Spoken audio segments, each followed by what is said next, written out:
Mark. Mark.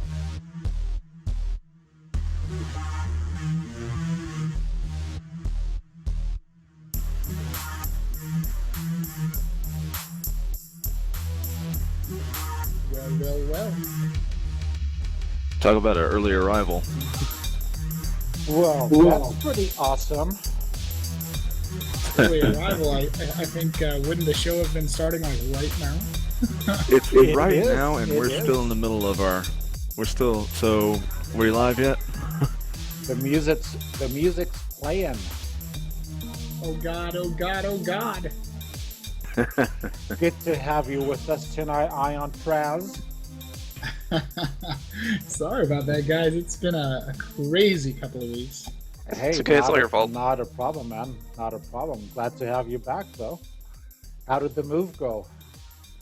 Oh, we're still in the middle of unpacking, but we've got everything in. So now it's just a matter of getting everything kind of set up and, all those crazy things that you get rid of when you're overseas that you got to replenish when you come back stateside.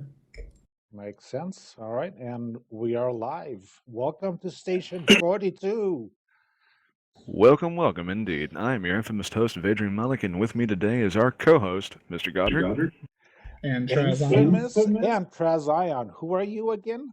I don't even know. I've got no lines. Did you bring me coffee at least? Just kidding. No. Just kidding. Some hot chai tea is more my style, but There you go. the girl likes the coffee. She's all about the coffee.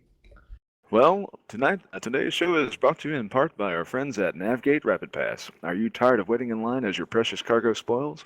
Are customs holding you up as the Garlotha wakes up from sedation only to start chewing on those expensive tungsten cages?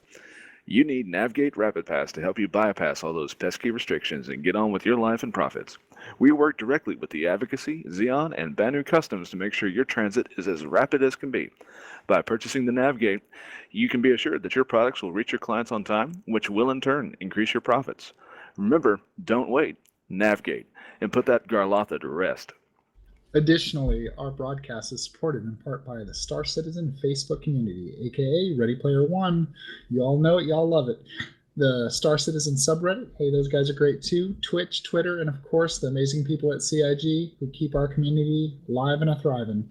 If you're a backer or about to be, then we're here for you. So enjoy the smooth, rich flavors of me bullshitting right out of my butt. Station 42, With anyway. creative support by Mr. Irv Nation. May he always shoot first. Today, I'd like to introduce our special guest, Mr. Logante, coming straight out of Texas, actually. Howdy, and I'm allowed to say that. I am from Texas. There you go. And the funny thing there is I, because of the history with following Star Citizen for so long, I remember your name and Kin Shatter's name, and when we were originally talking, I totally got you confused. I was like, "Oh yeah, we've totally met," and you know what we may have, but I'm so bad with names, I don't even know anymore. I was like, I'm not sure we have. I think it might be confusing with someone else. But yeah, Ken Shadow and I go way back. That was a good time. That was fun. For those who are not in the know, Mr. Logante is a 15-year volunteer veteran of the gaming industry, working from such titles. I want to say as EverQuest, he's worked with a lot of games featuring... Well, I know that he's done patching. I know he's done some Game Master, some GM work. I know that he's done some moderation. And he's with us here tonight to talk us about the little inside bits that we don't really know about the gaming community. Absolutely. Man, you mentioned EverQuest in there. We're gonna deep dive that because that's an old love affair of mine. Oh man, I love EverQuest. Yeah, I was doing stuff for EverQuest, Star Wars Galaxies, the original Aliens vs Predator, Jedi Knight Academy, GameSpy back in the day, and APP Reloaded. I did a little bit of work there, and now I'm doing the moderator volunteer work for Star Citizen. Very nice. Oddly enough, I think you, and some of the community who've been there from the beginning was the same thing. I at one point I had fielded the idea of volunteering and rolling into the mod community, and I ended up starting the Facebook group. Obviously not official. I felt it would be a good place to Well, I just figured it added some different dynamics that were needed in the community from back when, the RSI forums kind of got a little hot and heavy and you needed a little extra area. And so it's funny, like I still contribute, but I do it in like that, that out of the main site scene. So like, hopefully I'm helping as much as like you guys are up on the original in the main forums. It's tough work. Like I feel like if you're an official moderator, you end up with your hands kind of tied a little bit because you're always dealing with people as a customer, so you always have to give them that leeway. Well, the big thing about Star Citizen is community driven. And whether it's CIG trying to get things to work out, or moderators trying to get things to work out, or other community members getting to work out, I mean, that's exactly what it is. It is a team effort across everybody. There's no one bigger or lesser than the other. I mean, it is a team effort with everybody involved, including the community. Well, and I think, and it's interesting because you get all these amazing content creators out there doing stuff. And everybody kind of brings their own skill set to the table, and it's fantastic. It's fantastic how many people volunteer their time. Yeah, some of the stuff that I've seen is incredible, and I've got to say that this has been probably the best community that I've been involved with when it comes to seeing talent and art and pitching in. It's been great, and I've met a lot of people throughout the past 3 years, a lot of new friends, and we have get-togethers. Meet them down in Austin, even sometimes over, and that one time when I went to California for CitizenCon. So it's been great. Nice. The community's been awesome, and big kudos to them. So, while I got everybody's attention for just a split second, we talked about the Prospector briefly on the last episode. I want to go ahead and take the time to talk about the Dragonfly. I happen to actually be the one torchbearer to a very unpopular opinion. Nobody wants to build the quantum drive. But that's perfectly fine. No, I'm not a hater. I just don't have any interest in it now because I was going to use it as an emergency shuttle, as a way out, as a secondary backdoor.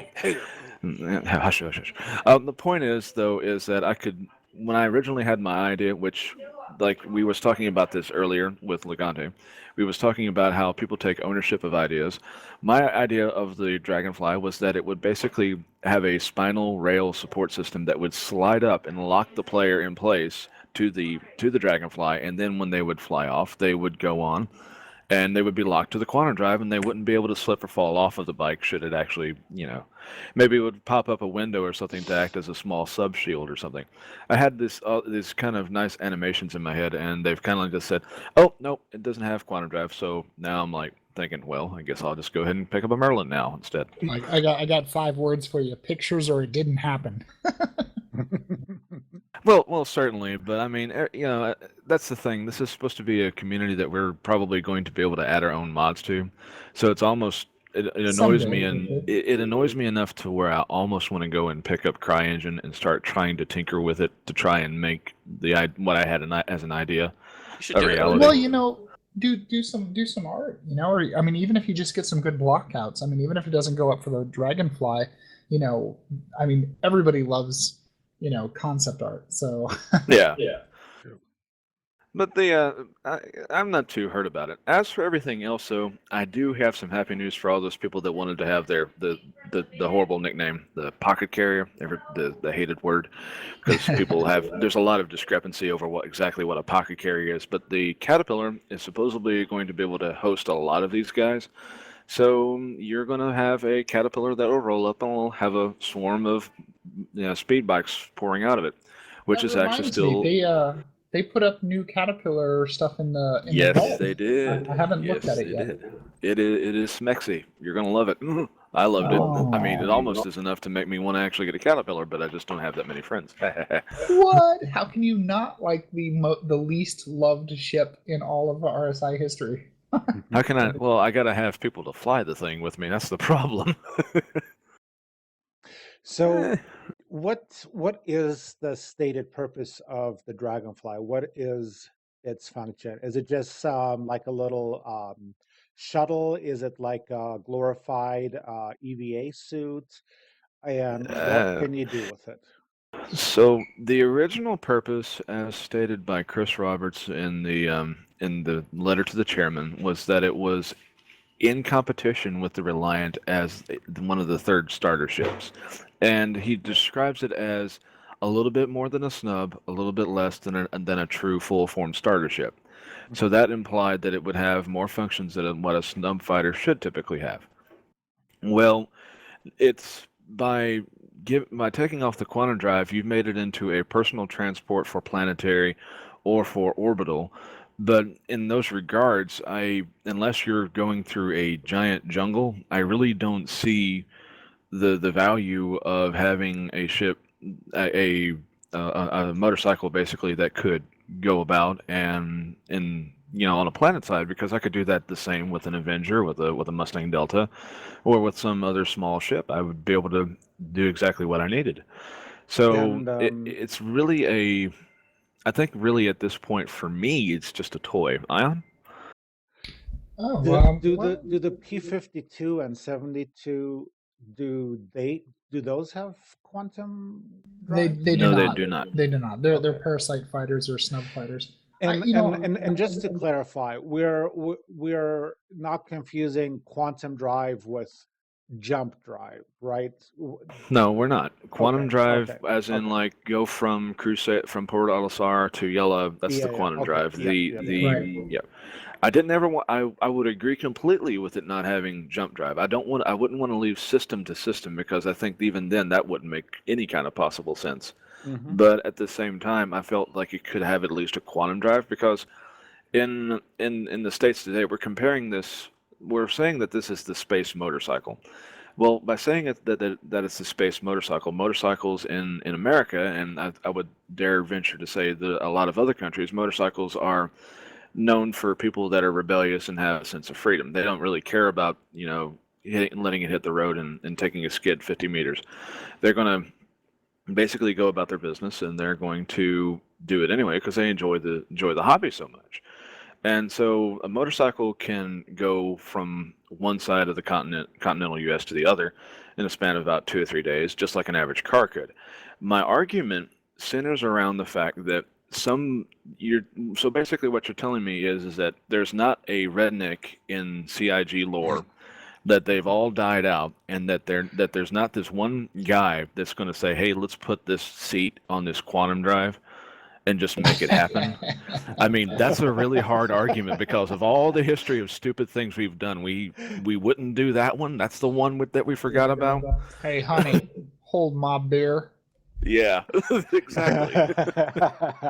I mean, that's where we draw the line. Is basically. I love the analogy. That's it's the truth. I've watched as a guy sit there and stick his head down a Roman candle tube, but no, we're not gonna. I really wonder what would happen if something like that would happen. When I was in the office in Austin once, I even told them they need to fix the bug that you can't eject while leaping to another part of the system. Yeah, I just want to see someone just go flying. I did that. That was like, that's not a bug. That's intended. It's like, no, it's a bug. Please fix it. That's a feature. So Fraz, what's your theory on the intended use for the Dragonfly? I think that ships can change roles and change kind of design to fit what they need. And the Dragonfly, even though it had an original purpose, and even that purpose shifted a little bit, my memory of it was that it was slated as a ship that you almost strapped on like a suit. So it was almost like an exosuit that would be like an enhanced EVA. Yeah, kind of. Mm-hmm. And the thing with that, and that would make really good sense as a kind of boarding operation thing to go along. An advanced EVA suit. Yeah, an advanced search and recovery suit. But but be that what it is. Another thought is that the Merlin, you want to have multiple ships that fill certain slots, so that way there's competitors. So that way people can love the ugly duckling, or they can love the airplane in space, or they can love the brick or whatever. And right now the only snub fighters we have are basically sex appeal. The Merlin and its variant, and the Archimedes. But think about it. We need something to race against that. I mean, can you imagine having Merlin, Archimedes, and Dragonflies doing like real tight races in asteroid Suddenly, fields. Where, Rocketeer comes to mind. yeah. Yeah. So, and then with the Caterpillar finally getting pushed into the pipeline, and we're finally starting to see some love for it. I'm super excited that they decided to bring the Dragonfly into the mix, and I suspect that it's going to be, you're going to end up with a Caterpillar being able to launch like maybe 2 of them or something. I don't know. I mean, that'd be really awesome.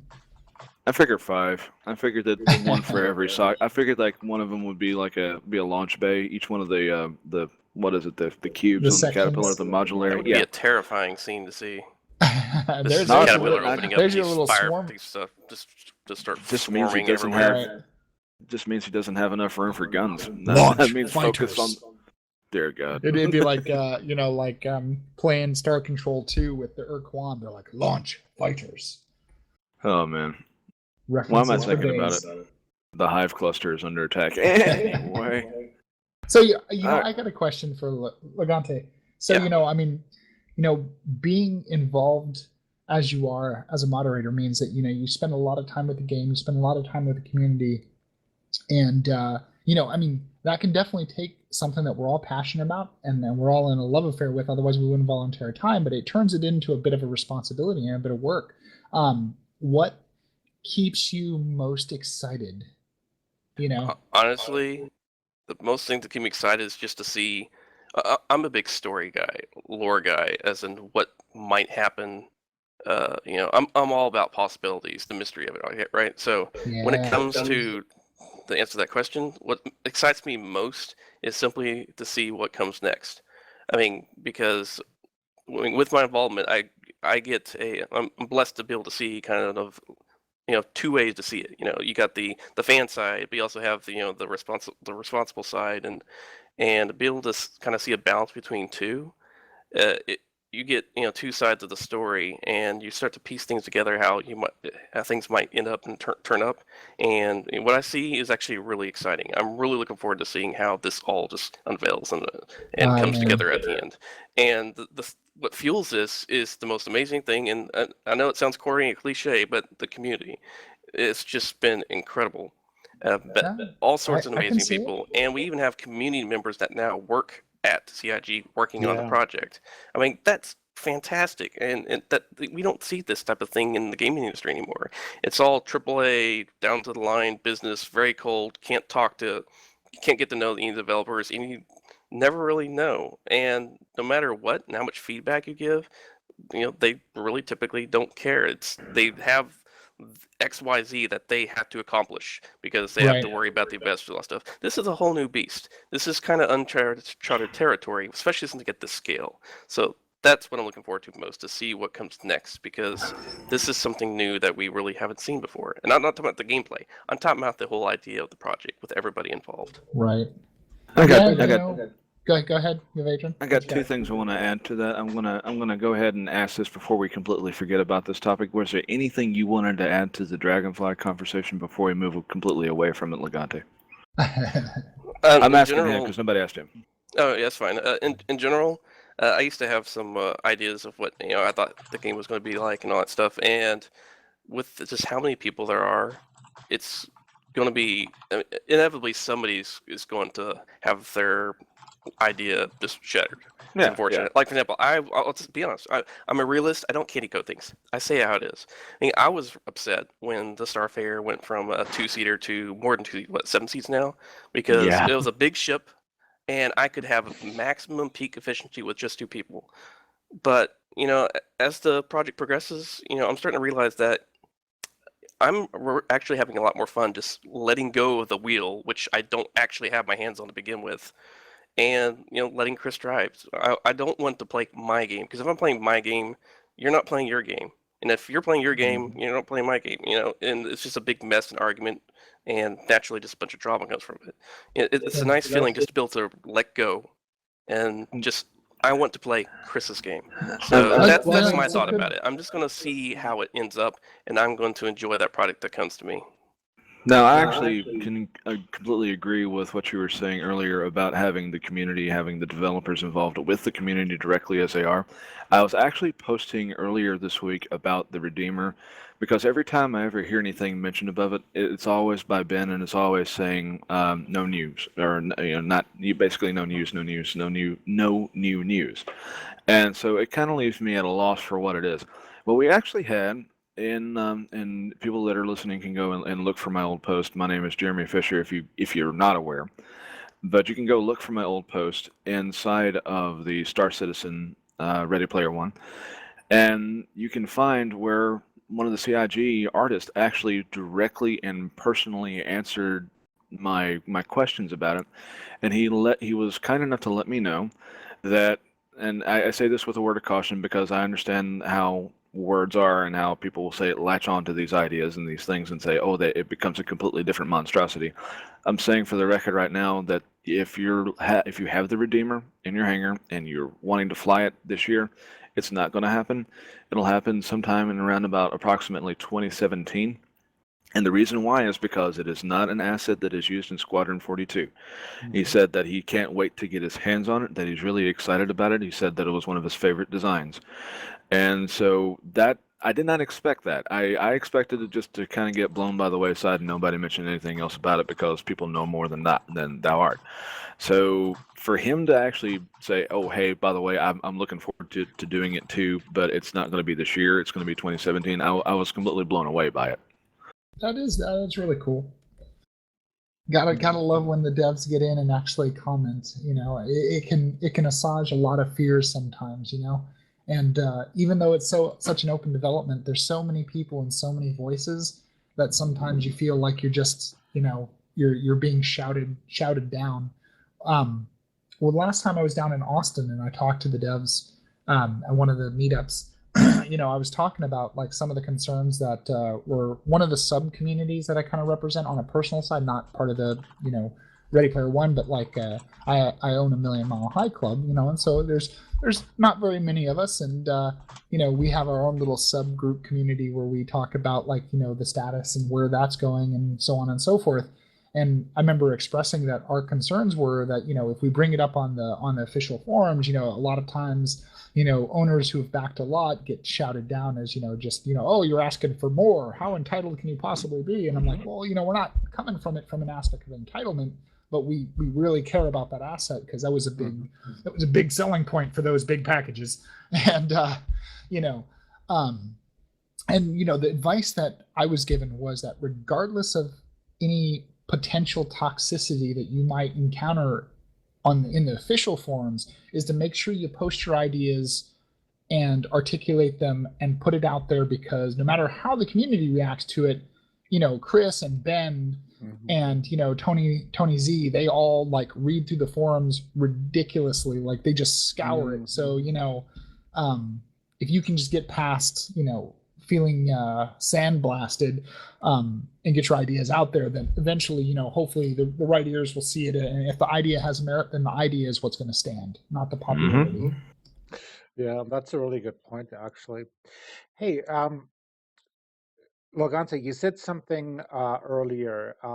It was almost kind of as an aside, but you were saying something about the Starfare requiring 7 people to function at peak efficiency. On that note, I mean, we often in sci-fi literature, movie, TV, um, see ships running on skeleton crews like the Expanse right now. I don't know if you're following that. A ship that's designed to be run by, I don't know, 15 people, and they're running it with 4.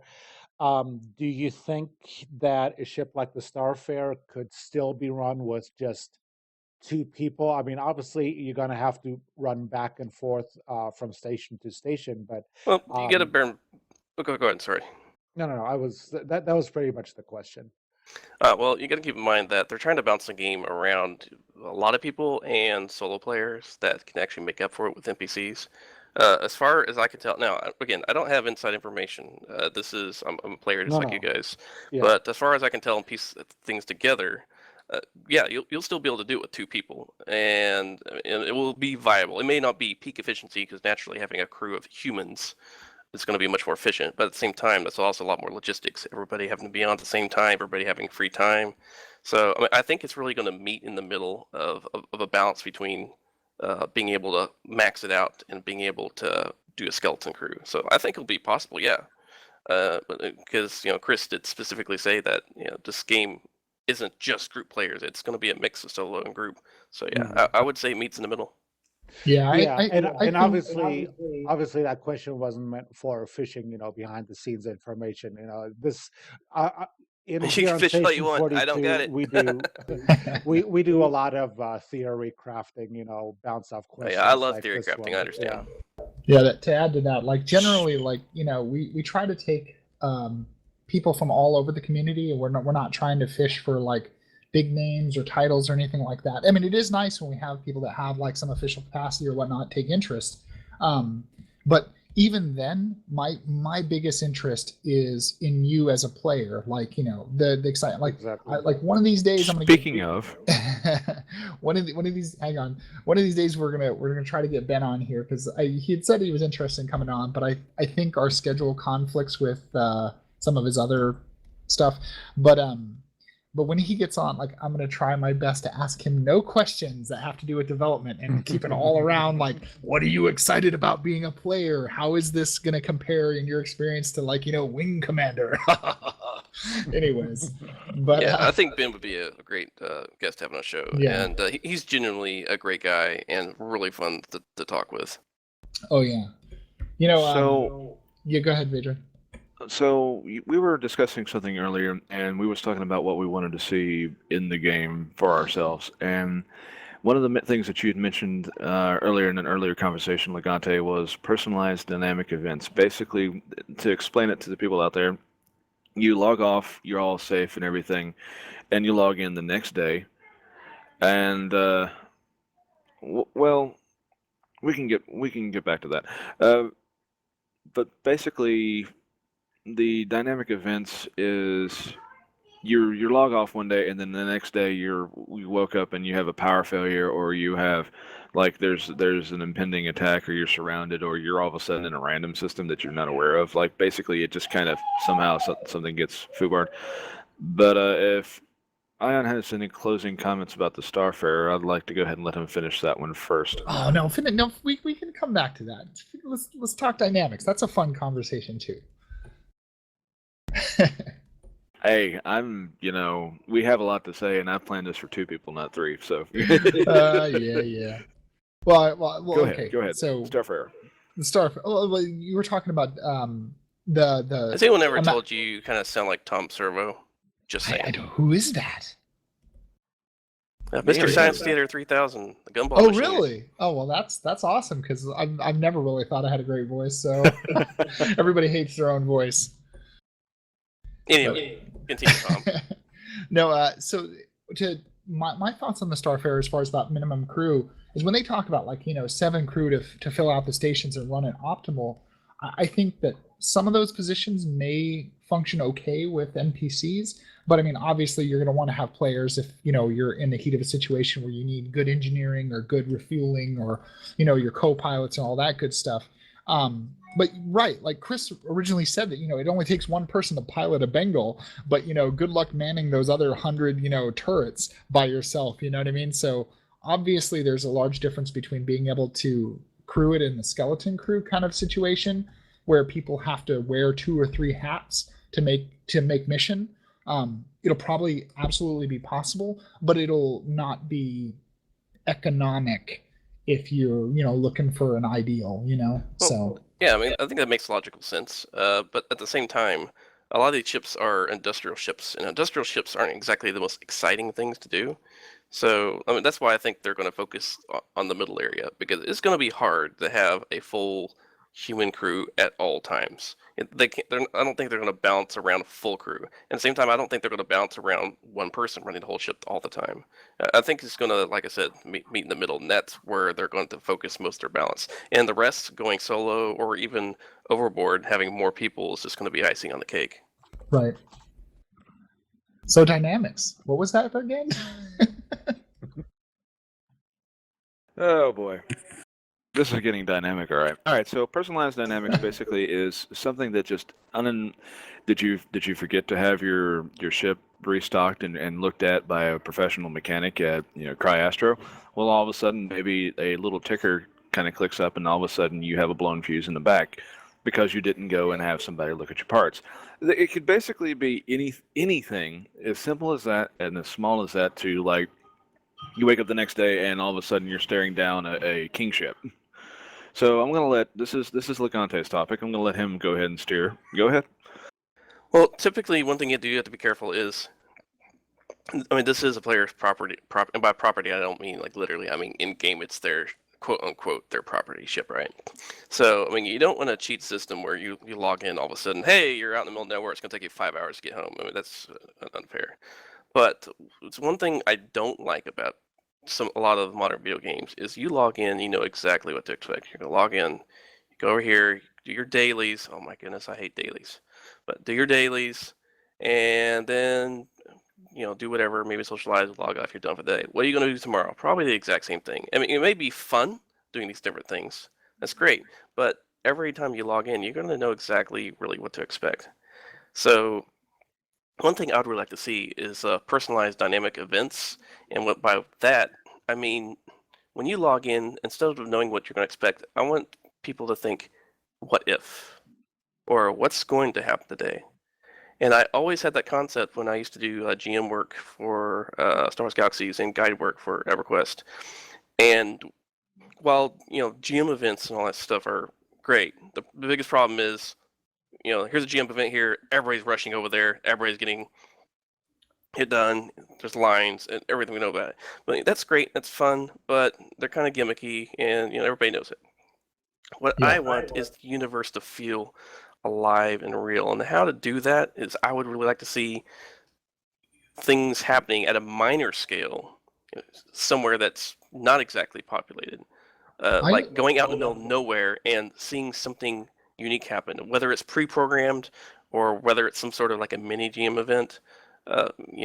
Going out and exploring anomalies happening. So when you go out there, you don't know what to expect. Like I came up with this just as a silly example, and it's probably not very viable to actually do, but I wrote it down anyway. But let's say there's the lead lore designer or something is writing some sort of Bermuda Triangle into the lore in space, some sort of Hades. weird place. Hades system. Yeah, there you go. Let's say Hades. And when you go in there, the signals are all glitchy and all that stuff. But then let's say you're in there and you come across a ship, and the ship communicates with you, and there's actually someone over voice chat that's saying that their engines have been disabled, and they could use some help.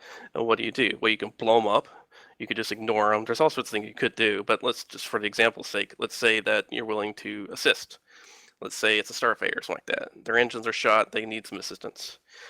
So you're talking to them over the microphone or with the voice chat. So you finally get over there. You dock your ship. You go in there. There's no one on board. No life signs. No one is there. Some unsolvable mysteries. There's nothing more. And whoever was running that little voice thing, and they're done. They just move on to do something else. That's the little things here and there, and then you really think, like, wow, I really don't know what to expect when I log in to play this game. And these little itty bitty things just happen here, there, everyone, even out in non-populated areas. It's not gonna feel like a gimmick. You're gonna log in thinking, what if? What will I come across today? That's what's exciting to me, and that's something I would really like to see in the game. Well, yeah. Well, like another thing is like coming from a history of like EverQuest. I played it back from like beta, and when the game first came out, there was no explanation of all the game mechanics. No one had seen an MMO like that before. Nowadays, you pick up an MMO and you know what to expect. You expect to have concentric circles of ever more challenging monsters that magically seem to appear just as you finished all the quests in an area. We've all been trained. It's all been very polished and delivered. But with Star Citizen, we're embarking on the same kind of first time experience that like EverQuest 1 and Ultima Online, provided. This is new territory. This is you've got a company that has the money, they have the vision, and because they're not a publisher, they have the time to put the energy in to break the mold, to deliver something that we're just not going to know it's going to hit us. I mean, and I hope that they hold back some of those mechanics from even from the beta testers, so that when we get into the game, we have to figure it out. That just like Logante was saying, that we have events that occur that are far out in the wilderness. Like, as people who are familiar with WoW and some of the newer MMOs, you get this kind of very theme park kind of experience where everything, like, you get a quest and you get a quest marker that shows you exactly where to go. Old school EverQuest, man, like, you had these quests where you might talk to an NPC and they wouldn't even respond unless you knew the right words to say in their presence or at the right time of day. And then they might say something that was a part of some epic quest that took, thousands of players working together on forums for months to figure out and unravel. I just, I'm looking forward to that kind of wonder again. Yeah, I mean, this is a fantastic opportunity to set the bar again. I mean, this doesn't happen very often. EverQuest said it, and Star Citizen has a chance to set it. There's so many things that they could actually potentially do. And like I said, I really hope that they actually understand that. And actually, I know they understand that, but I hope they're able to pull that off. And like I said, one thing, like for Star Wars Galaxies, one thing I did was I took a friend of mine that was also a GM. I was like, hey, why don't we just have a little fun here? So we went to a cantina, and I told him to log in as a smuggler, just sit at a table. And then I spawn in with a bunch of Stormtrooper NPC troops, and I just walk into the canteen and start walking around players like, hey, have you seen this smuggler? And give them a brief description. And, awesome. Have you seen this guy? Have you seen this guy? And then all of a sudden, someone inevitably notices him in the room, points him out, and we were like, hey, you stop. And then he just gets up and runs out of the cantina, and we fall tail, like, and then we turn around the corner and despawn. That's it. It wasn't some massive, huge GM event. But for those players, they spoke about that event for over a month just because they felt like they were in a living universe, because they did not expect that. It wasn't some huge big deal. It wasn't 50 people, 100 people lining up to get some sort of item. It was just enough to make things feel alive. And that is something I want to see.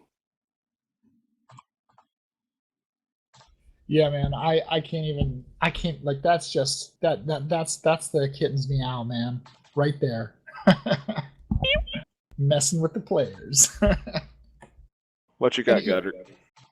Sorry, Ion, I cut you off again. Go I got to for it. cut you off sometimes. I have nothing actually. I'm actually looking at stuff. At our banter, got it. Trolling each other in the space notes. Yep. No, I like, back in EQ too, like, not to take it all retro and shit, but one of the things that was amazing about the game is the sense of scale, or at least before the Planes of Power expansion, where they just made everything easy to reach. I stopped at Lukeland. Yeah. Well, I mean, I lasted a bit longer, but that's a whole other story. And real quick, I just had to say this to make you jealous here. I actually own the lead lore designer's development sword for EverQuest 2. Oh, they really? They gave each developer a single sword, and it's inscribed with the EverQuest logo with a number / number. And I own the one of the lead lore designer, and he signed it for me. He's actually a friend of mine. So we talk every once in a while and just talk about the good old days of EverQuest. So oh man, it's good fun. You're gonna have to include me on those conversations. I used to, I was a raid leader on Valen Zek. I played on a team PvP server. That was an easy. Oh yeah, the VZ, and all the way to the bloody end. And played on the dark team, so we were always fighting the the lighties that banded together and broke the rule set of the server to cross team. And oh man, it was crazy. It wasn't really until they merged all 4 servers and just destroyed our rule set. So like after spending 6 years playing and suffering the disadvantage against our brethren that chose to ignore the rule set, to have them merge all 4 servers, and then it was like insult to injury, because now we're even farther behind gear wise, and it was like it was done. Those were fun days. Yep. Oh yeah. So we've pretty much talked about some of the personal events and what makes players feel more connected to the universes that they're playing in. You also said that you wanted to do some science. Specifically, what kind? I'm a big underdog fan. I mean, if there's an underdog role, I'm all over it in video games. I'll take something that's just not expected and try to master it. That's just how I am. And I am really, really excited about research and development / science. If you actually go into the forum and look up Logante and find threads that I have created, not posted in, but created, you'll find one called Research and Development. And I actually have 2 posts of a very detailed system that I thought would be awesome to have in the game. But that's good stuff. Now you're saying underdog. I mean, science, well, most people are like science? pew pew pew pew. They want to shoot everything, bounty hunters, pirates, and all that stuff. But science, See, that's not for- something that's ever in any game, pretty much. The Yeah, endeavor for days. Well, maybe I'm confusing that with just exploration. I think exploration is actually even number one, even before the pew pew dogfighting crowd. I It's think quite the possible, but major- we're talking about science here, though. Yeah, Exploration yeah, is that's a good fantastic, point. obviously, Yeah. but we're talking about like science and research and development and stuff like that. Well, I mean, exploration obviously is a subgenre of science. True. If You wanted to If take you it will. that far? Well, it is. I mean, exploration, but of course, what do you need to Geography? explore? Obviously, there's going to be a lot of stuff that goes into being able to explore in the first place. So, I guess that's where stuff like development comes in, research.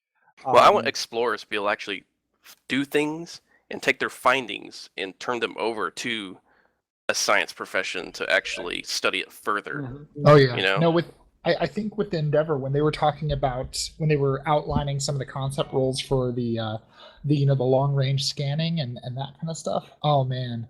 I know maybe it sounds bad, but I kind of wish that they would consult and develop the science roles from the idea of making, like, actually incorporating real science, so that way it makes science interesting, or makes it like we're actually learning something. You're learning That about would be your cool. astronomy and your biology and your chemistry. I know that like No Man's Sky developed their own set of fake chemicals, so that you could harvest different kinds of elements, I should say.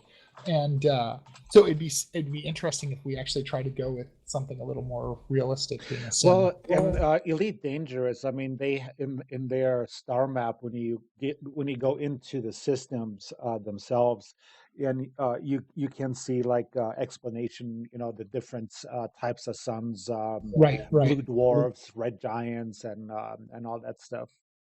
Yeah, but Have you- how can that really be in engaging gameplay that actually changes how the game works, though? That's right, Right. rather than just a dry description, right? Right. Yeah, like I said, check out that thread, because I mean, it's really about how players can actually utilize science to shape the universe around them. That's effectively what it is in a nutshell. Well, now I wish I'd pre-read your conversation, because I don't want to go over the same ideas. From my thinking, at least initially, I mean, I can see where on one part it would be a lot of cataloging, a lot of gaining information on systems, using sensor systems in the game, like mini game gameplay, to properly assess systems and then report that information back to the UEE. So like if you find systems that are viable for terraforming, then that would be like striking gold, but at the same time, if you provide faulty information and the UEE has spent all this money to Nobody send out do a that. probe, they may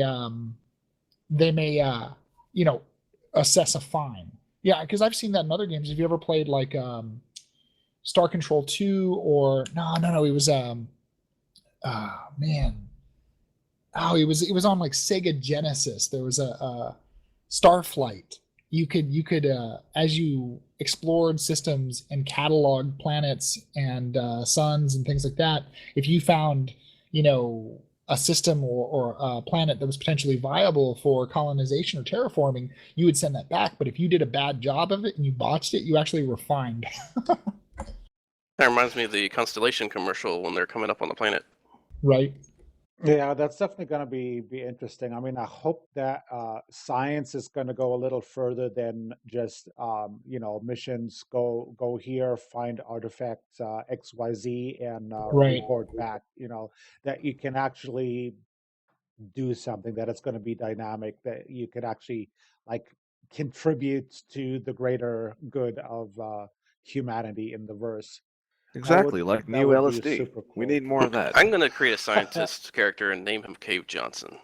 Or, Science is or- about a why. This is Here's about an, why not. here's an interesting one. Xenopsychologist. Put that Vandul on the couch and have him talk about his childhood.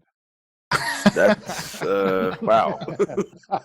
The thing is, though, is I Tell think me how you Logante's- really feel. I think Starts crying. I think you're exactly right, though. If it's not engaging and dynamic, not many players are going to get excited about cataloging. Is that a red dwarf? Is it a yellow dwarf? What's its spectrum? But I mean, at least those are good starts. And I think for some players it will be a big thing. But I do hope that they go deeper and that we somehow are able to affect the economy or affect. Well, after the show, I'll send you that affect link something. and let me give me your thoughts. Excellent. Yeah, affect something. I mean, Is personally, what I want to see is really fleshed out is xenoarchaeology. That's what I want to get into. So- Is to fly to a planet or whatever, discover some ancient alien relic, and be like, "What is this? We have no record. We have no knowledge of this alien race." And like a then jungle temple or something I'm thinking of. yeah, Indiana Jones, something like that. Or for that matter, even, understanding Vandul culture better, since in lore we don't know a lot about them Me yet. don't like you. I stab. Yeah, pretty much. Unga bunga. But But, I really hope that. I mean, I know it's kind of a far-fetched dream with as much challenges they have with the flight models and all the all the art assets that's going to have to go in for all the landing zones and everything else. But down the road, I just it was like you were talking about early on about how you want the game to be lost in the little details, because those are the things that make it a second life. Not to coin the term off of the original Second Life, but really this is our space self, imagined into a virtual environment. It's almost the Oasis from the Exactly. Ready Player One. I don't want it to And- be Yep. like an entirely theme park type of situation. Hey, Right. look over here. We're having this going on. Nor Bump, do everybody I want climbs it to over just there. be. I like things to come naturally. Yeah, and I want it to have more depth than just being an economic simulator like Eve, where it's just how much money can you make and how big are assets and what org can you destroy for the funds of it. See, I'm looking. Go ahead, yeah. I'm looking at some of the things that I'm wanting to do that I have quirky hobbies enough in real life. For example, one of my favorite plants is Angel's Trumpet. You can learn about that one on your own, kids. Another thing that I'm also curious about is ego death or ego disillusion, if you understand what that means. So there's psychology, there's herbology a little bit. There's all these kind of different things that I'm interested in. But one of the things that I've always wanted to see that I know that I'll probably never get to actually see in my lifetime is actually a feature in this game. And what it is there is a single system that they have added that is just nothing but a giant black hole. And I would love to be the first person to YouTube video me running straight into a singularity. You're gonna have to name the title. This sucks. No, like, I see like- what you did there. What like you did, I see. it. Dracula in the middle of a Hoover factory. Yes, it does. Yeah. You know, that's something that I have an interest in the science is stuff like that. you know, What kind of poisons can it make? it'll be interesting seeing like what they do. I mean, I hope they flesh out all the less than reputable roles, like the drugs, the illegal trading, the I hope smuggling. that they They do. actually make that a viable Shenanigans. gameplay. Yeah, but one of the things too that I think makes a game, and I kind of got segued earlier just because I talked too much, but when we were no, You that heard never it, folks. happens. The first here, folks. When when we were talking about what makes the game something you log in to just spend time in it, not because you're logging in because you need to get that next level or that next ding or that next weapon or whatever, but just because you've got an hour to kill and you want to be in the game. Is like EverQuest 1. Like I still go back and play on the emulation server sometimes, and I'll run around Cabalus as an Ixar, and I'll send low level characters on quests to go grab spiderling silk, and they'll bring it back, and then I'll make them armor. So it's like I send them on a player driven. Same Yeah, thing. I literally did in Kellethan. I would actually have contests, and I would like make armor based off of the stuff they would give me. But in the term, I was also skilling the process. It was a very fun community dynamic. Yeah, I mean, it's not even like because the crafting skills in that game were very broken, and they were not profitable. They weren't, there were so many flaws with the economy there because there were things as a first MMO that they just didn't plan for, and mudflation mainly, but but even so, like you would get in and you would just involve yourself in that, and it changed everything. When somebody got to interact with a player that was acting in a role of a NPC, like providing armor and sending them on a mission, it changed everything. It was a lot of fun, and it was just I don't know, like so. When people get angry because Chris is making ships that are luxury ships or ships that are not everyone's favorite role or I'm certainly have not nothing mad to about do it. with space combat, I think he's on the right track because he's putting together an actual universe. It's the devil's in the details, They I want to go ahead and should we move forward or do we have any closing points? Because there's a lot in the guest interview that I'll give you one quick trivia thing real quick for you, just as a little bonus. You're familiar with who Lucan Delir is in EverQuest, correct? Yes. All right. He's considered, for you guys who don't know, he was the villain of Freeport, which is like an evil city, pretty much. He was a big bad guy. His original name was actually Lucan de Baudelaire, and he got shortened to Lucan Delir, and he was named after the Butterfinger that was sitting on the table of the lead lore designer because it was his original D&D character. So yes, the supervillain of EverQuest is named after a Butterfinger. Oh my god. Well, that was more EverQuest 2 though, because he wasn't quite as central in EQ1. Yeah, he became more evil in 2, correct? But still. Yeah. I still really like the character design in 2.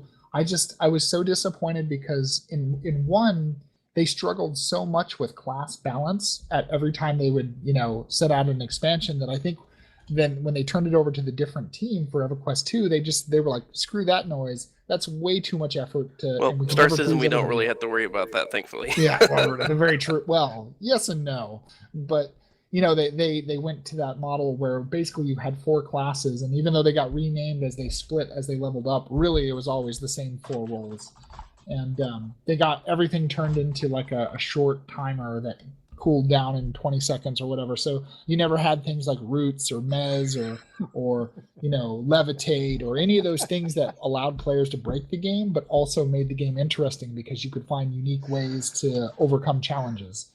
So hopefully Star Citizen always keeps it keeps it sandboxy enough to give us that kind of we'll be able to figure things out that aren't necessarily as intended. So, how about that guest interview? That was a hell of a bonus. Oh, Vadron's hungry. All right, bring it on. Yes, I am. I'm smelling all this food, and it's killing me. Um, Well, I'm so smelling, honestly, though, but it's not this food. is actually the meat and potatoes of the show that I really wanted to get to. As a Food moderator, again. do you get? Huh? Oh, never mind you. As a moderator, do you get different treatment when you show up? I have well, I've been moderating for a very long time, so I tend to have a unique style of moderation. And it's a fair Burn balance. them But if I show all. up somewhere, it's actually Define quite unique. friendly because I get along with a lot of people because I like trying to work with people as opposed to just saying, "Don't do that." I mean, there's plenty of "don't do that." But I'm very community oriented. I like working with people and speaking to them. And a lot of times, I'll pull some aside and say, "Hey, this could actually be a little better if you didn't do this," as opposed to just slapping with a warning or something. So I'm very interactive with people just because I've been in this a long time and that's how I am. So if I enter like the chat room, it's fun. Everybody starts actually talking. It's like, "Hey, Logante," and we have a good time. As long as someone's not trying to cause a problem, it's fun. But In other as a moderator in words, general, though, like I said, I'm not going to speak too much about Star Citizen moderating. Just Well, because I currently work there, just etiquette and all that stuff. But I'll speak about moderating in general over the years. Some moderators at the same time though, and even I've gotten them. Some people you do have to slap, unfortunately. so But basically, you whip out the Gandalf staff and say, "You shall not pass." pretty much. But I mean, you get well, all sorts of things. You get people sending you death threats sometimes, just yelling at you. Some people understand it. Some people don't accept it. It's a big variety. But in general, What if you I got? show up, I I mean, just get along fine with people. What you got, Godric? that to me just kind of sounds like common sense. I mean, there's two styles of moderating, or anytime you're in a for want of a better word, in a role of leadership. You can either go in and just police the heck out of people, and slap them on the wrist and try to get them to perform the way you want to, or Respect according my to authority. the rules. Yeah, exactly. Or you can, go in and actually moderate, as a moderator should, set the tone, set the example, say, and kind of try to um give the conversation a constructive and a more positive direction. And and that can be done even on difficult topics. You can of course, you can only make that attempt. You can't control people, you can't get them to perform, but if you word things the right way, most of the time people are going to understand where you're coming from. People are people, and people are human, and a lot of people need to understand that. And that goes for moderators looking at community members, and community members looking at moderators. I mean, we're all Mhm. together on this. I Very am. true. Yeah. I was asking if you had anything. Uh, I know you have something. Go ahead and talk. I know how this works. no, It wouldn't be. I mean, Go ahead. he covers it pretty well. I mean, it's a really good, it's an astute point. It's you got to get down into the human aspects of it. The only time I've ever had real problems where it's not as simple as that, whereas you have people that are there specifically to try to burn down the house, but usually they make it obvious pretty quick, and they're too easy to deal with. But So, hate mail, love letters. Get any crazy mail sometimes from people? Just I summon the depths of Hades on you, or got any funny ones? It's pretty rare though. I did get some interesting ones. So, like someone actually did a painting of me once. That was kind of interesting. oh wow. Interesting. All right, Ready Player One fan base. You heard what Daddy I didn't really needs. I need a expect that, painting. but to their credit, they were excellent at it. They have a very good talent. So kudos to them. Nice. On the other hand, you'll get people that actually pay other people money to hunt you down in any other games you play to try to make your life a living hell. That's So, the would-be made it good. social So that engineers. pendulum just swings back and forth. So, Oh well. but I mean, Wow. overall though, like I said, I mean, I've been if to give an accurate number, I've been pretty much doing this for about 18 years of moderating. It's just part of the gig, and that's just something you accept when you're going into that type of position. So Right. So what is one of the funniest things as a moderator that you've come across? I mean, have you actually ever just had two tunes with their heads stuck in their asses or something? I mean, I'm sure you run into something. Funny story. funniest story, funniest / ironic. I'll go with that.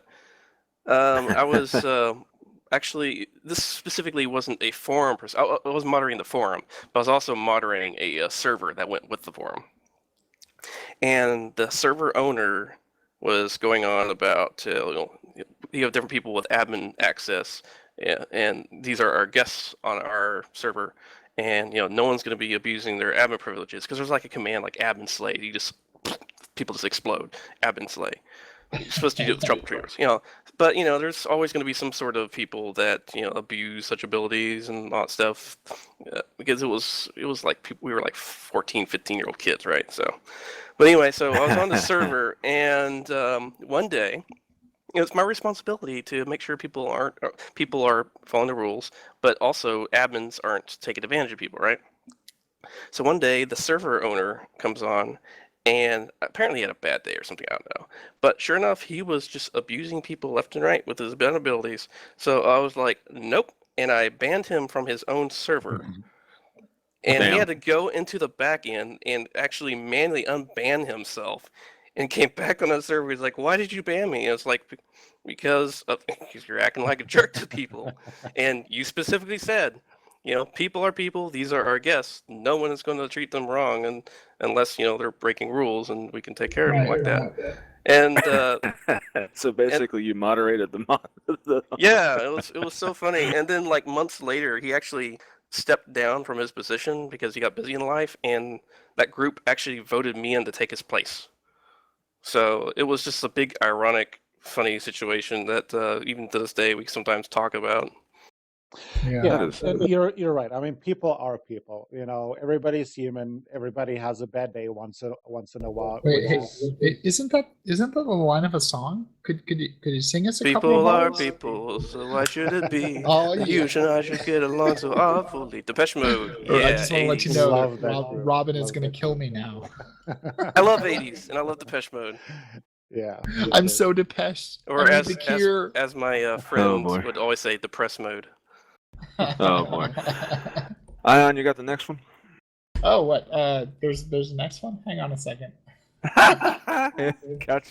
He's having a great time. I'm just rolling with what you bringing up. I'm Vadran is all day long. People on the spot. I know normally I'm the sniper sitting in back with the scope, but right now I'm rolling in hip firing. All right. You want me to hit it? I'll go ahead and do it. Cue the Jeopardy music.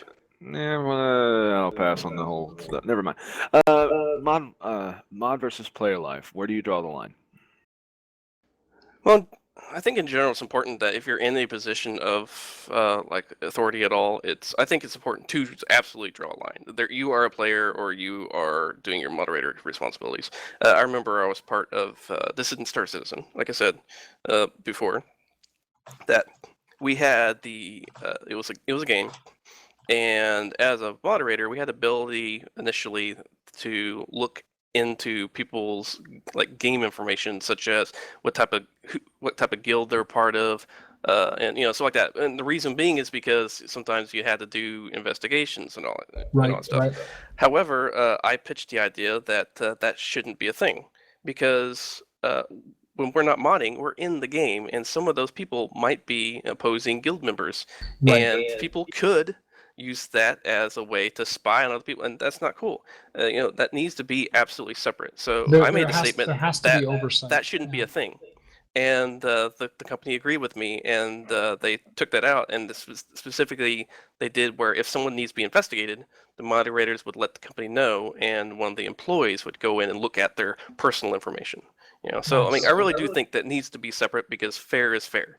Sure, I might be responsible, but someone else coming down the line in the next few weeks or months might not be responsible, and you gotta keep it consistent. So I'm all about fairness, and that's how I am. So when it comes to separating mod life and player life, there definitely needs to be a separation. Yes. No, it's a really good Makes example, sense. and I agree. Like coming from like my military service before, which is not game related, but just the role that I function in there. Like you definitely have to have an ethical understanding of separation. You have to work within a very tightly controlled rule sets, and personally identifying information is one of those things that you just don't touch on it. Just for the PII, record, red so no tape, one oh gets dear God. confused here. Currently, moderators, by the way, with Star Citizen, don't have any way to see any personal information about people. Just to make that statement, there is no way. The example I was giving, like I said, was the previous game. Sometimes. So just make that clear. So yeah, moderators do Right. not have access to any private information with Star Citizen. Nice. So, do you have any general advice for people wanting to be a mod or any of that? Oh yeah, actually, it's not what you think. Being a moderator is a lot different than most people have in mind. I mean, I'm sure a lot of people think it's some sort of power trip, or perhaps some sort of way to like jump in to have some sort of authority. But honestly, that's not remotely what being a moderator is about. No one is better than anyone else. I've said it before. We're all part of the same community. When it comes to moderating, it's simply a case of some fellow community members, just like you, taking it upon themselves to help maintain things. If someone that really is interested in being a moderator, you're going to have to be taking up a lot of responsibility and time. It's not something where you're just going to be telling people what to do. So if you're considering a moderator, there's a few pieces of advice I actually have to give to people, and I do this for any people wanting to be a moderator. A successful moderator is more of a guide. If you're considering like really being one, I would say that you are more of a guide and less of a type of internet police officer. I know, a lot of people like compare moderators to police officers, but that's not really what it is. Contrary to popular belief, moderators' primary responsibility isn't to keep people in line. You are part of a community that you care about, and it's enough to actually spend time to take care of it. So, like I said, I've been moderating for a long time, and over the years, I've learned that moderation, believe it or not, is not about simply enforcing the rules. It's about working with the community you're a part of. I mean, sure, sometimes someone needs a smack, but a lot of the time it's about seeing a situation, pulling them aside and say, hey, I saw this happening. Here's the situation. I know you probably just got caught up in it. Let's not let that happen again. It's about de-escalation. Yeah, For sure. exactly. Yeah. I mean, I like trying. I mean, if you're going to be a moderator, try to nip things in the bud before they become a problem. I mean, it's the internet. It's really, really easy for things to get out of hand. We're able to express ourselves in ways that some of us can't in real life, and sometimes that leads to some off moments for certain community members. But you know what? That's okay. If you're a moderator, I strongly encourage you to try to work with the community. Like I said before, I like to give advice to be out to look out for people trying to be a problem, and not necessarily being worried about slapping every little nitpick rule break. Don't do that. Some people have bad days, and sometimes some people are really productive members. And if you're slapping productive members all the time, they might either leave or turn into non-productive members, and that's a responsibility you have. Don't be so tied up in these kind of people. Just the little itty-bitty things. A warning is due, or a warning is due, sure. Right. But and sometimes something more is going to be needed than just a warning, but don't let that be your focus. They may need a warning or simply pull aside, but again, don't focus on those people. The type of people you need to be focused on are the ones trying to be a problem, the kind of people that tear down a community, the people that actually try to harm the community. Those are the ones to focus on. And sometimes it takes moderators a lot of years of experience to learn what to focus on. Enforce the rules, but it doesn't mean you have to hammer every single little rule break. And one of my quotes I have to everybody is everything in moderation, including moderation. The point of moderation is not to just enforce rules. The point of moderation is to help maintain the community. There is a big difference between those two things. Absolutely. And if you end up working with the community instead of enforcing the rules, you'll find a lot of times the community will work with you back in return, and you'll be a lot more efficient, a lot more successful moderator. Yep. Yeah, I think like a quick side to that, like one of the more interesting things with dealing with the Ready Player One community is I take a similar kind of outlook on it, and I've had people like complain like, why don't you moderate more? You need to just slap that down. I'm like, guys, it's you know, There's bigger things to worry about in life than an argument on the internet. Right. It's well, it's not that. It's like I would rather guide people and encourage them to, to rehabilitate them into the community, especially if they're a constructive member and you know that they want to be a part of the community. Then I would rather have a conversation with them than just slap them down and kick them out. I mean, occasionally you have the ones that you need that immediate response to, but that's usually those are the ones that that they're just there with intentions of tearing down. Yeah, well, before we do a change of subject, just another thing to keep in mind: you need to have thick skin. Some people work with you, others will not. Don't worry about it. Let them vent. Let them kick and scream. That's fine. I mean, like, everybody has bad days, and like I said, there's so many better things to worry about in life than the internet. I mean, you will be insulted, you will be attacked, and all that stuff. Don't worry about it, and really, unless they're pushing the issue, just let it go. Like I said, people have bad days. Everybody's human. You'll make mistakes as a moderator. Community members make mistakes as a moderator. It is what it is. Yeah. So, I mean, that pretty much that's a really good philosophy, and I totally share that philosophy as well. Um, and those are all responsibilities, or this is how a mod should work ideally. What about the flip side of it? What about the community members? What advice would you have for members of the community on how to um, conduct themselves? Well, typically, when I go to another forum and I'm just a member, one thing I try to keep in mind is, because I have the benefit of seeing both sides, but it goes for everybody. Moderators tend to go through a lot of tickets a day, sometimes hundreds of tickets a day. In a perfect world, they could look into every single situation in great detail and know everything about what's going on, but reality of it, that's not always plausible. It's not what's going to happen. Yep. So that's why a lot of moderation groups in the industry just come down to rules. I know it doesn't sound so great, but it No, does I make get sense it. in a way. I I mean, get as a community member, the best thing to do is just participate in your discussions. But if something comes up that might warrant a non-productive negative response, just don't worry about it. I know it's in our nature to defend ourselves or potentially lash out, but face it, like I said, the internet is not a friendly place, and there are people who are out just to try to mess with other people. Don't let them get to you. If someone's being a problem, ignore it or flag it for a moderator check and just move on. Don't even respond. Because moderators might not have time to investigate the 20 pages, 30 pages history to see who started it. What they're going to see is you doing a jab at them, and you're Flaming. the one that gets in trouble for it. And Yeah. in that case, you were the victim, and you're going to get angry because you got in trouble and probably not him. But what it really comes down to is, if you don't let someone get to you like that, you're not going to be in that position. You just have to be careful not to fall into that trap. Because as a moderator, I have a horrible feeling when I actually have to pull someone aside and talk to them, and I know that they weren't the one that started it, but they just got into it back and forth. And I know normally they're productive, Right. community members. Right. A lot of people think moderators are some sort of mysterious authority figure that shows up, speaks, and leaves in an unpersonal manner, and it's very, very easy to take that personal. But moderators have a lot to do, and you're not their focus for the day. They come, they make a decision, they make a judgment call. Sometimes it's a bad judgment call. Sometimes they make a mistake. They're human, you're human, we all make mistakes. But if you work with them with it, like if you get a warning, it's like, okay, I'm sorry, all that stuff, and you work with them, they will appreciate that and they will remember that. And when it comes down to in the future, if you have another situation, they'll know there's someone you can work with, that they can go the extra mile with you now, because they'll know that you'll work with them. And moderators a lot of time work as a group. There's very rarely will you have lone moderator doing their own thing. They talk. Right. So like if I see someone and it's like, wow, they really worked with me, I let my team know. Why? Because it is a group effort.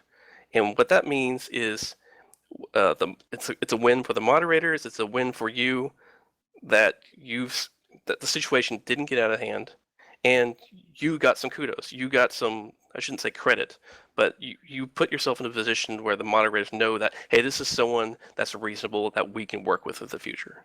So just don't take things personal. Warnings are not a big deal. And just understand that it's not personal. They're not out to get you. Just roll with it and just be a productive community member.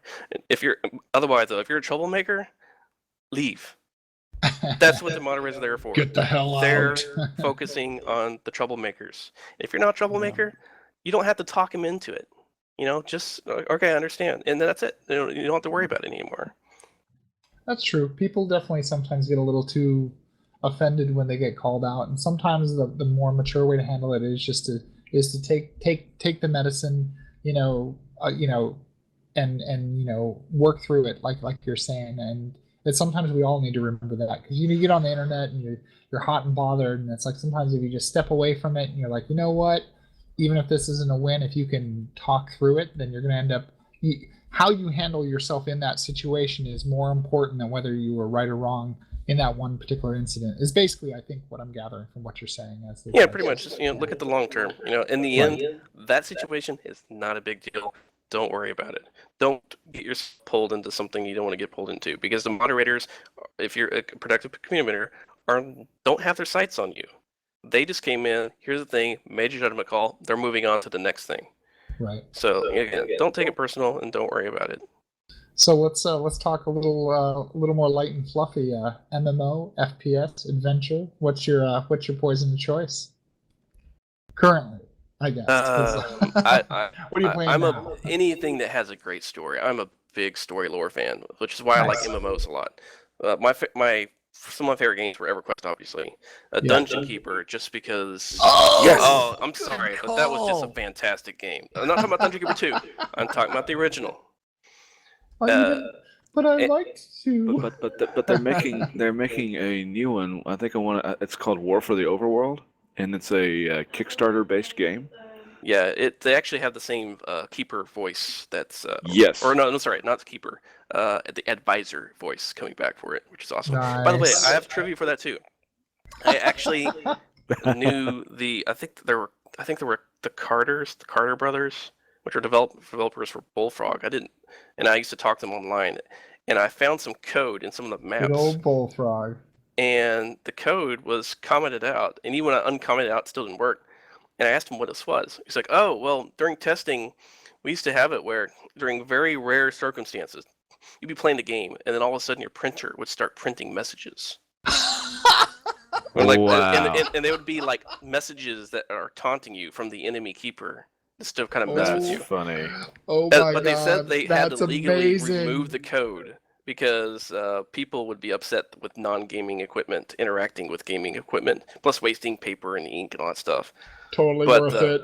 But that was actually man. working during testing, and used to freak people out because it'd be like 2 a.m, and all of a sudden you get a message from the enemy keeper. Your printer just starts printing messages to you. It was pretty big. That'd be freaky. I see you're logged off. They could do that with text I've messaging been nowadays. raiding So. your dungeon heart. They could do that. They could so totally do that with the SMS though right now. Just do I'm it just with a gonna text start message. texting Vadrin from a spoof Great. account. But like, I'm in your ship. What are you gonna do, buddy? And who doesn't love Half-Life? I'm going to Texas. Half-Life was one of my favorites too. And I knew somebody that was in the programming industry. And somebody online found these segments of code, split up into several parts. So this person I knew with their team took all the segments of code and put it together and compiled it. And it was apparently the leaked early alpha version of the Half-Life demo. So I was one of the first people in the world to be able to actually play the Half-Life demo. And I was a little kid. Did you just That was confirm fun. Half-Life 3? Very nice. Oh, don't say that. Hush. Hush. None of that. Move along. Maybe people. if there's a bunch of code segmented around the internet. All right. So I've got to ask this: do you have any advice about gamers and cats? I love cats because they're self-maintenance. But if you're going to be a gamer, expect lots of cat's butt to be on your keyboard while you're trying to play the game. Just saying. Well, but see, they're helping you. They're helping you press the buttons. They're helping you get up so you can feed them. This actually reminds me of a really good short story, one of the Star Citizen related stories of where a cat actually, basically pirates go and the cat goes. Basically, the guy buys a freelancer and the cat is part of the deal. because they couldn't get rid of the cat, and they've been trying to get rid of the cat. So the guy buys a freelancer, and the cat goes with the ship, and the pirates actually go and actually take over and stop the guy. And as they're actually inside of it, the cat actually sits down on the airlock and like EVAs all the pirates out of the. And so, yeah, it's kind of just a funny correlation between what you just said and that story. So look that one up if you can find it. It sounds I like a can't card remember. from Exploding Cats. I want to say it came from INN, though. That's one of their stories, I think. Did you back that Kickstarter? I wish I did. That looked hilarious. It's a fun game, but like once you've played it through once or twice, you've pretty much got it. I'm a big card game and tabletop player type game, so I love that type of stuff. Yeah. How does the family, the friends, the cat next door feel about Star Citizen? Well, my friends are all used to it. I mean, most of my friends are gamers. So as for the family, my big brother, he's a gamer too, and his son, which is my nephew, he's gaming. So we're kind of a gaming family, but just starting with my brother and I and down. But my parents and grandfolks and all that stuff, by that they barely know how to turn on the computer, to be honest. But they don't have any issue with it, because I mean, my first computer was a Commodore 64, and I was a little kid, and I actually have a picture of me in diapers, actually pointing up at this huge monitor of a Commodore 64, as my big brother was playing. And so he raised me right. And because of video games, I'm sorry for all these people that keep saying video games, you're wasting time, kids, stop playing video games all the time. But because I played video games all the time growing up, we moved a lot, so that was my one consistent friend, per se. I started learning how computers work and how to fix it. And this game's not working. Go into the system files. How do I manipulate this to get this to work? Oh, okay. And now I work in the legal industry doing computer forensics and litigation support, because I spent so much time playing video games my whole life. Video games can be a productive use of your time. Absolutely. At least I tell myself that every day. People. Nice answers. Any particulars on playstyle? Just, in general, like, say, what's your, like, do you lean back and just chill out, or are you more aggressive? Are you jumping up and down when you're playing, or do you actually rattle the house? I am always either like I said before, underdog player or support role player, whether it be healer or literally something called support. I like being support, but I will say also I'm competitive. Like, I'll have some people that I'm playing a game with, and we're playing a competitive game, and they're busy half playing it, doing something else. I'm like, come on, get your head in the game. Come on, we're doing this, So I do tend to be pretty competitive, but I'm always typically a support role, because I really like being there for others and helping people. Even Star Citizen, I'm planning on being a hired escort for protective services for people that can't protect themselves, such as miners and traders and stuff. Very nice. Very nice. Any closing points, guys? Any arguments? Any things you want to talk about? You want to go back to the Starfarer, Ion? I just know you love Starfarer. No, man, I'm good. I'm not gonna. That is a beautiful ship in the hangar, by the way. He doesn't know any more than we do. It's a beautiful ship to shoot at. I can't wait to watch some of the pods explode. Pretty, like, every time they raise the bar when they do one of those big releases. Like, I remember when the hangar first dropped, the original hangar, and after having owned a $275 package for months and months and months, wondering if that was a mistake, and then they dropped the hangar, and I walked around that first constellation, and I was like, yep, if he can just do this, nothing more, and just maintain just this, and get us a game, this is going to be amazing. And and the bar has gone so far into the sky since then, and it's mind blowing. It's awesome. So I am looking forward to the future. That's for sure. Godric, any closing statements?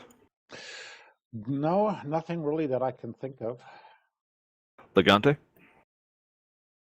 Purple is a pretty awesome color. It is. True. Yep. Cheesecake's my pretty favorite tasty. color. So wait, hey, quick question, Logante. So See? are you based around you're in the Austin area? I am in Dallas, but Austin's only a 3-hour in my drive. neck of the woods. Oh crap! Oh yeah, There's it's the on. goal. It's on like Donkey Kong. Oh, God. No, I live in San Diego. Yeah. Yeah, no. Budio Hunter and I, we live up in the Dallasville region, a little north of that. Yeah, specifically, I'm actually in the Garland Mesquite area. Oh, nice. Okay, so you're a little east. We're in Louisville, so yeah, I'm super excited because we got some high speed FiOS. Well, we actually have StarCitizen get-togethers here in Dallas. Now you know. Now you know where to send all the hate mail. So funny story. You should paint a picture for me. Oh God!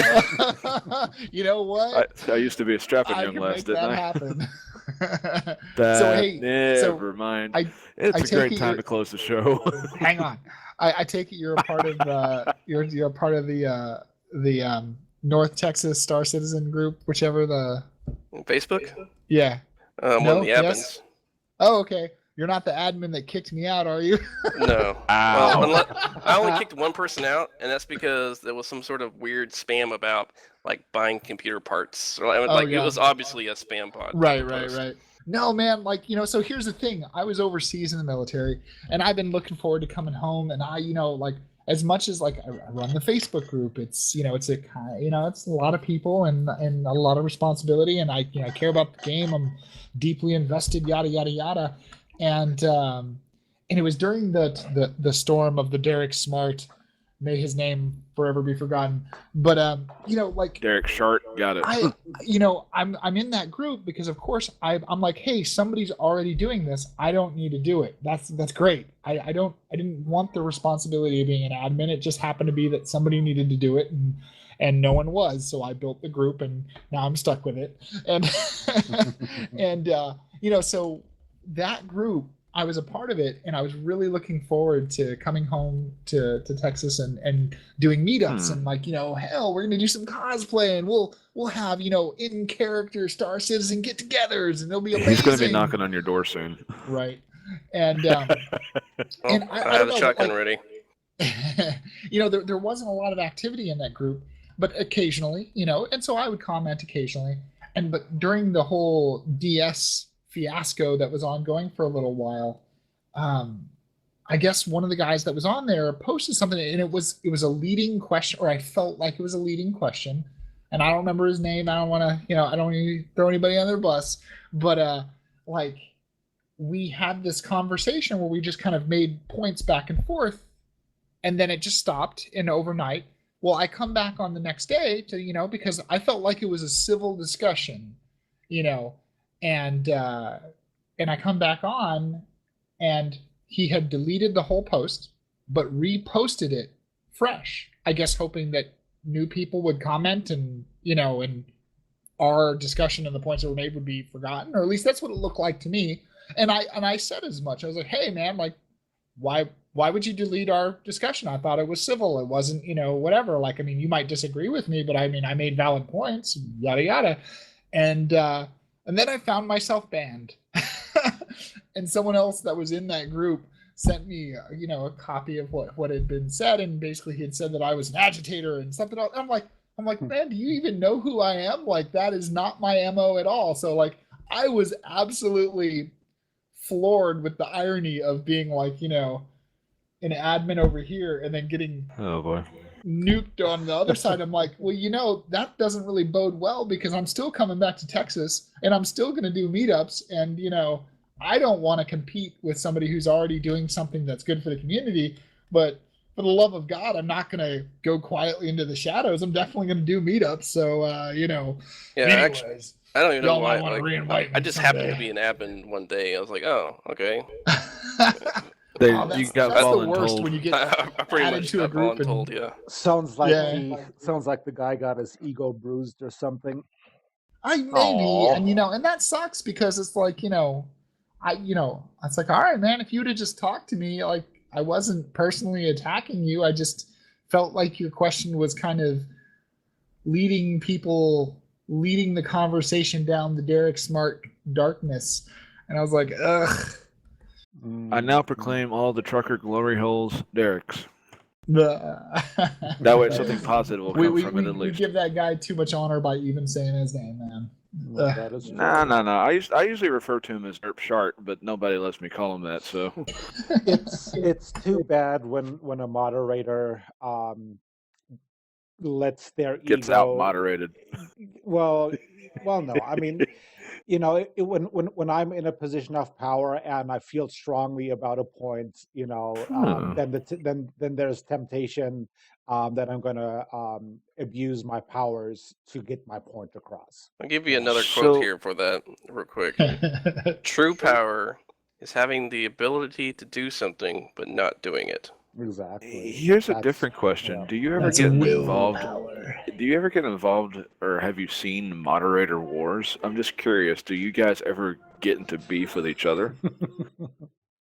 I mean, that's just a hot question, isn't it? I've only had that situation once in my moderating career, and I just simply stated my case and said if it's going to continue to be this way, I'm going to take my leave. And they wanted to continue to be that way, and I'm sorry, that's not a productive moderator team, so I took my leave. It only happened once. Ah. Okay. And at the end of the Guys- day, we're all volunteers. There's no and all reason we to can do drag is drama into it. Just it is what it is.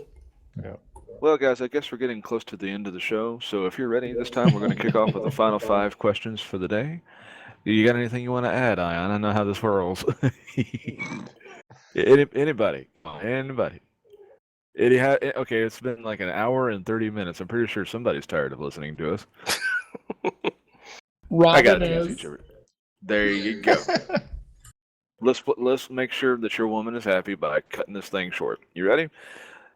Ready? For the final 5, Logante? All right. Yep. So, keyboard and mouse or HOTAS? I'm sitting in a cockpit, so definitely HOTAS. Yay! All I am right, sitting in second a cockpit, question. by the way. Favorite flyable ship? I gotta say that the Hornet, just because it's traditional. It's it's not over the top. It's there you go, Hornet. Gotta love it. Favorite future ship? Definitely the Carrack. Ballistics or energy weapons? Maybe something fancy. Ballistic all the way. Yeah, baby. Craziest shenanigans you want to pull after game launch? I'd have to say the exact opposite play style that I am. I'm not a pirate player, which means I would be the worst pirate ever. So one thing I'm going to do, I'm going to do it. If people want me to be a pirate, so like fine. I'm going to show up, be like, all right, like lower your shields and prepare to accept my kindness. I'm going to disable the ship. I'm going to board it. I'm just going to leave stuff for them and then leave. Damn. Clean mop the decks and Damn. Go and Worst polish pirate the doorknobs and stuff. Oh man, that's horrible. Anyway, well, epic answers anyway. It was a pleasure having you on, Logante. Thanks for having me. Yeah, man. It's good Anytime. times. Traz? All right. To all of our fair listeners, new and old alike, thanks for spending your hour and a half. Woo! We are just cooking it tonight. Thanks for hanging out with us on our show. And if you like it, be sure to like and subscribe. Feedback is always appreciated. Adrian? Always. One of these days, I'm going to make our outro into a poem to all our just hear a listeners, cat. new and alike. That's Yeah. okay. Oh, I love cats. His cat basically says it's dinner time. Yeah. To all listeners, new and alike, may you enjoy the rest of your night. And don't forget, if you like the intro and outro music today, we actually have that available for everybody to use. It's free to use. Don't be ashamed. Feel free to grab it and pick it up. It's in our YouTube notes. Sweet. Give it a spin. All right. Thanks, everybody. Right round, We will baby. see right you. round like a record, baby. Wait, what? Wow. Hang on. This no. is Logante, and this is my favorite station on the Citadel. All right, Godric, if you are ready, table flip us that sexy outro beat. Here we go.